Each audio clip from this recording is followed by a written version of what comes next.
Hello नमस्कार दोस्तों, Mahindra online solution YouTube channel में आप सभी का स्वागत करता हूं। आप सब कैसे हैं? आशा करता हूं आप लोग बहुत अच्छे होंगे। पिछली क्लास में हम लोगों ने एसएससी सीजीएल और एमटीएस से रिलेटेड कुछ इंपॉर्टेंट क्वेश्चन देख लिए थे। आज की क्लास में हम लोग कुछ और इम्पॉर्टेंट क्वेश्चन देख लेते हैं। हाँ, क्वेश्चन नंबर 5 देख लीजिए। क्वेश्चन नंबर 5 में क्या करा है, यदि त्रिभुज के प्रत्येक कोण में 20 डिग्री घटा दिया जाए तो उनका अनुपात 3:5:2 हो जाता है, तब निम्न में उनके वास्तविक कोण का मान है। तब ये चारों ऑप्शन में उनके वास्तविक कोण का मान क्या होगा, यही आपको बताना है। ठीक, अब देखिए इसको कैसे किया जाएगा। इसे करने के लिए हम लोग क्या करेंगे, आप जानते हैं त्रिभुज की तीनों अंतः कोणों का मान कितना होता है, 180 डिग्री होता है।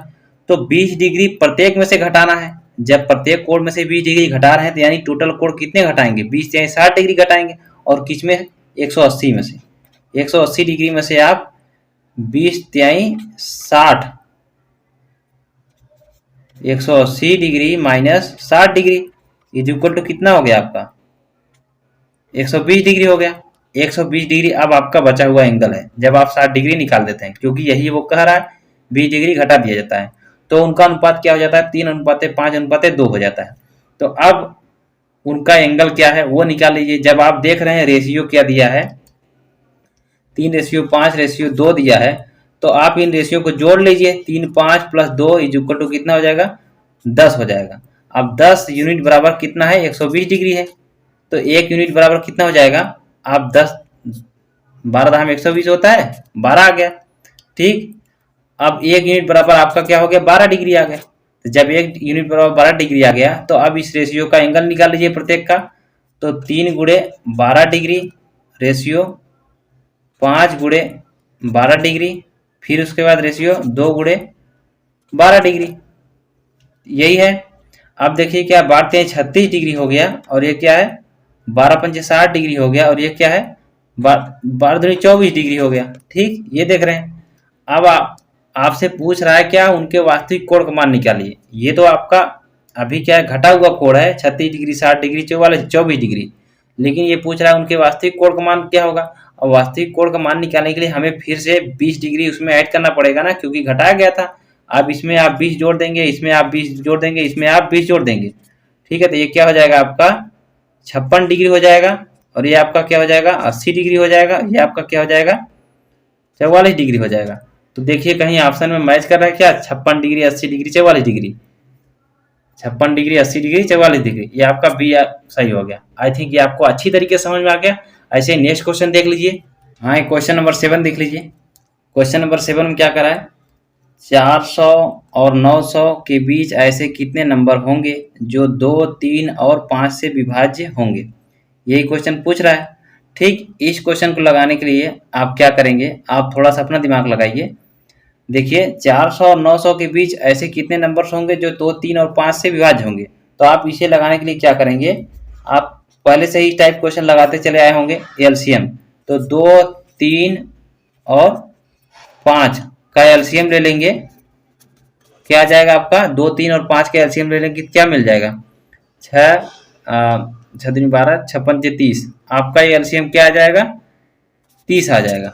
ठीक है, और नीचे तो आएगा नहीं कोई। तो अब देखिए जो इसका एलसीएम आ रहा है उसी से इसमें डिवाइड कर देते हैं, किसमें, 400 में। तो 400 डिवाइडेड बाई 30 और 900 डिवाइडेड बाई 30, ये ऐसे कैंसिल कर दिए, ये इसे कैंसिल कर दिए। अब ये हमारा क्या है, 13 तिया 39 ले जा सकते हैं। क्यों ले जा रहे हैं, क्योंकि हमें 400 और 900 के बीच में पूछा था। तो 400 के पहले वाला हमारा 13 तिया 39, मतलब 40 के पहले जस्ट 13 जा रहा है। ठीक है, तो हम यहाँ 13 ले लेंगे। और इसमें क्या कर रहा है, 900 के और अंदर कर रहा है, तो 30 तिहाई 90 होता है। ये 30 तिहाई 90 होता है। ठीक है, लेकिन लेंगे हम कितना, 29, क्योंकि हमें 900 नहीं लेना है, उसके अंदर पूछ रहा था। तो इसलिए 30 पार्ट नहीं लेंगे, हम 29 पार्ट ही लेंगे। और जब 29 पार्ट लेंगे तो 29 पार्ट में से हम 13 पार्ट सब्ट्रैक्ट कर देंगे, तो आपका कितना हो जाएगा, 16। ये आपका आंसर हो जाएगा। अब यहाँ पे थोड़ा सा और दिमाग लगा लीजिए। हमें पूछ रहा है क्या, 2, 3 और 5 से विभाज्य होने वाली संख्याएं पूछ रहा है। ठीक है, तो अब 400 और 900 के बीच में पूछ रहा है, तो स्टार्टिंग से चलिए, इसे ऐसा करने का मतलब समझ रहे हैं, स्टार्टिंग से ये 400 के बीच में 13 आ गया, ठीक, और ये स्टार्टिंग से 900 के बीच में कितना आ गया, 29 आ गया।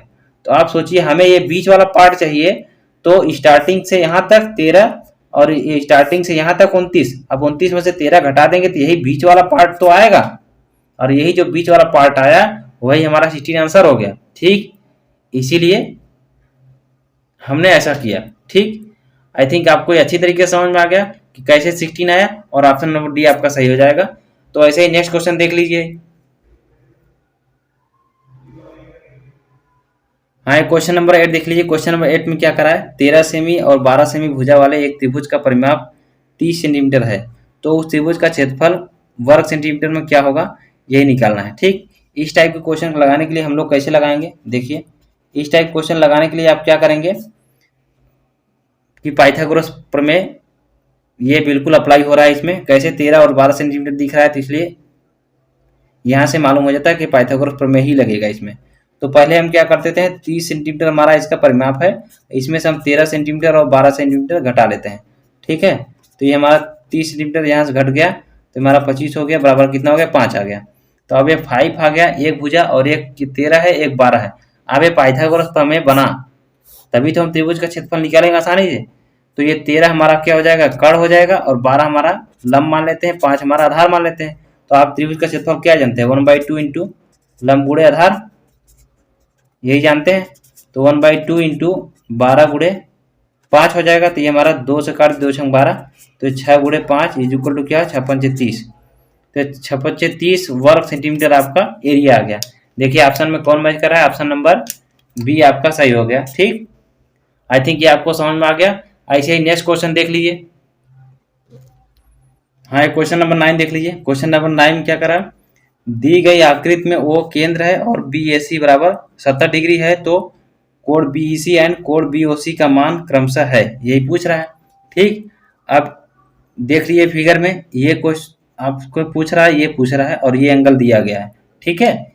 अब इस टाइप का क्वेश्चन लगाने के लिए आप बचपन से पढ़ते आए होंगे कि केंद्र पर बना कोण परिध पर बने कोण का दूना होता है, केंद्र पर बना कोण परिध पर बने कोण का दूना होता है। तो इसलिए 70 डिग्री है, ठीक है। तो आपका ये 70 डिग्री है, तो ये वाला एंगल क्या हो जाएगा, कोण B O C is equal to कितना होगा, 70 डिग्री इंटू 2, 140 डिग्री हो जाएगा, ठीक है। ये ओ हो गया। और आप जानते हैं एक और प्रमेय कि परिध पर बने कोण आपस में बराबर होते हैं, किसी वृत्त में परिध पर बने कोण आपस में बराबर होते हैं। अब देखिए ये एंगल 70 है, तो ये भी 70 हो जाएगा। तो इसलिए कोण बी ई सी बराबर कोण बी ए सी बराबर कितना हो जाएगा, 70 डिग्री। और जब दोनों आ गए तो आपसे पूछ रहा था कि क्रमशः, तो पहले क्या पूछ रहा था, बी ई सी आपका 70 डिग्री हो गया, तो 70 डिग्री पहले रखेंगे, फिर 140 डिग्री हो जाएगा, ठीक है, बाद वाला। तो आपका ऑप्शन ये वाला सही हो गया। आई थिंक ये आपको समझ में आ गया। यहाँ पे दो प्रमेय लगे, एक तो ये कि केंद्र पर बना कोण परिध पर बने कोण का दूना होता है, दूसरा परिध पर बने कोण आपस में बराबर होते हैं, ठीक है। ये चाहे जितने बन जाएंगे ऐसे सारे एंगल क्या हो जाएंगे, बराबर हो जाएंगे। आई थिंक ये आपको समझ में आ गया। नेक्स्ट क्वेश्चन देख लीजिए ऐसे ही। हाँ, ये क्वेश्चन नंबर 10 देख लीजिए। क्वेश्चन नंबर 10 में क्या करा है, एक दुकानदार अपनी वस्तु के मूल्य को उसके क्रय मूल्य से 40% अधिक पर अंकित करता है और उसके अंकित मूल्य पर 40% की छूट देता है, तो उसका लाभ या हानि प्रतिशत है। इसका मतलब उसका लाभ परसेंट क्या होगा, हानि परसेंट क्या होगा, वही पूछ रहा है, ठीक है।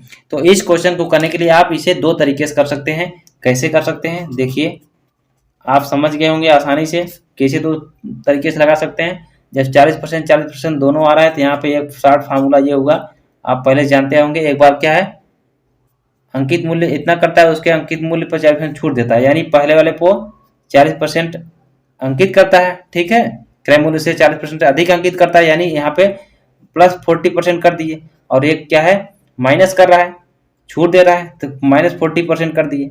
अब ये वाला आप फार्मूला जानते ही हैं, तो 40 इंटू 40/100 ये हो गया।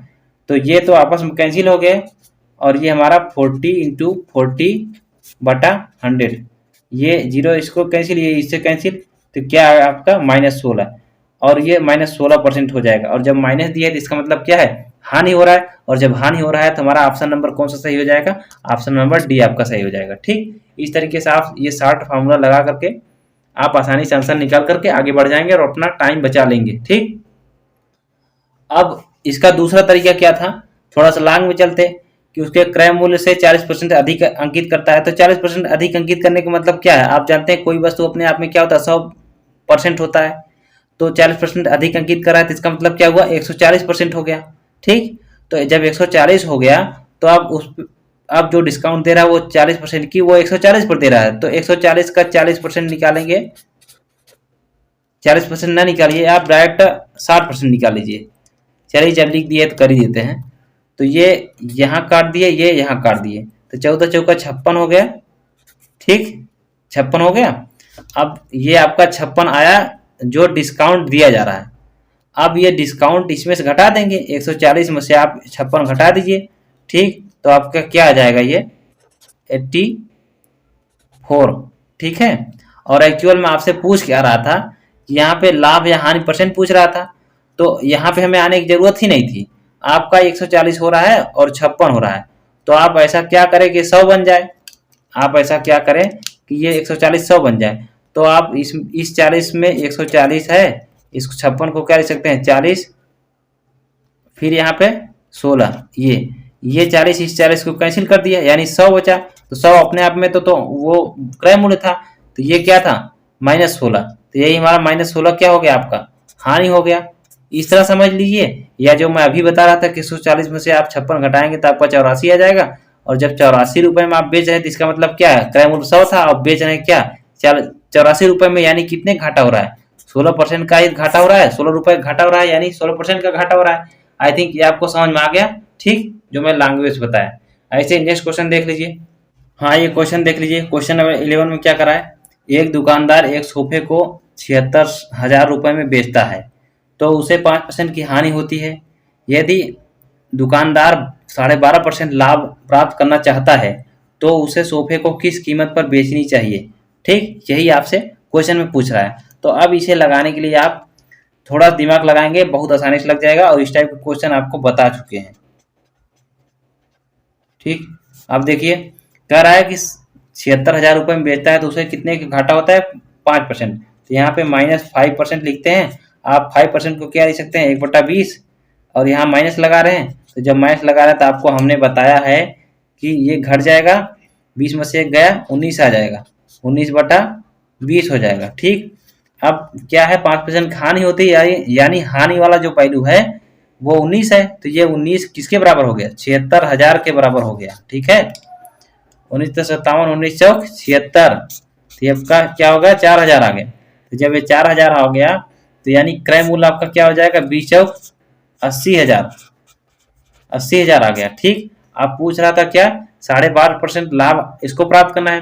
12.5% जब लाभ प्राप्त करना है तो आप जानते हैं 12.5% को क्या लिखते हैं, प्लस 12.5% इज इक्वल टू क्या होता है, 1/8 होता है। आप प्लस लिख रहे हैं तो आपको अभी हम बताए थे, जब प्लस लिख रहे हैं तो ये ऊपर जाकर ऐड हो जाएगा, तो 9/8 हो जाएगा। तो लाभ 9 चाहता है और इसका क्रय मूल्य क्या है, 80,000, जो कि 8 है, यही तो है। तो ये 8 बराबर 80,000 हो गए, तो 8 से इसको काट देते हैं, ये 10,000 आ जाता है। ठीक है, तो जब 8 बराबर 80,000, 10,000, 8 सॉरी, जब 8 बराबर 80,000 है तो 1 बराबर कितना हो जाएगा, 10,000 हो जाएगा। तो आप क्या चाहिए, 9 बराबर कितना हो जाएगा, तो 9 गुणे 10,000 इज इक्वल टू क्या हो जाएगा, 90,000। ठीक, आई थिंक ये आपको समझ में आ गया, और आपका ऑप्शन नंबर बी सही हो गया। ठीक, ये 90,000 आपका सही हो जाएगा। तो आशा करता हूँ आप लोग को आज के क्लास में जो हमने 11 इंपॉर्टेंट क्वेश्चंस आपके लिए लाए वो आपको अच्छी तरीके से समझ में आ गया होगा। और यदि आज का वीडियो, आज की क्लास आप लोगों को पसंद आई है तो कृपया, मेरा विनम्र निवेदन है आपसे, कृपया वीडियो को लाइक कीजिए, सब्सक्राइब कीजिए और बेल आइकन को दबाना ना भूलें। तो मिलते हैं दोस्तों नेक्स्ट एपिसोड में किसी और इम्पॉर्टेंट क्वेश्चन के साथ, तब तक के लिए धन्यवाद।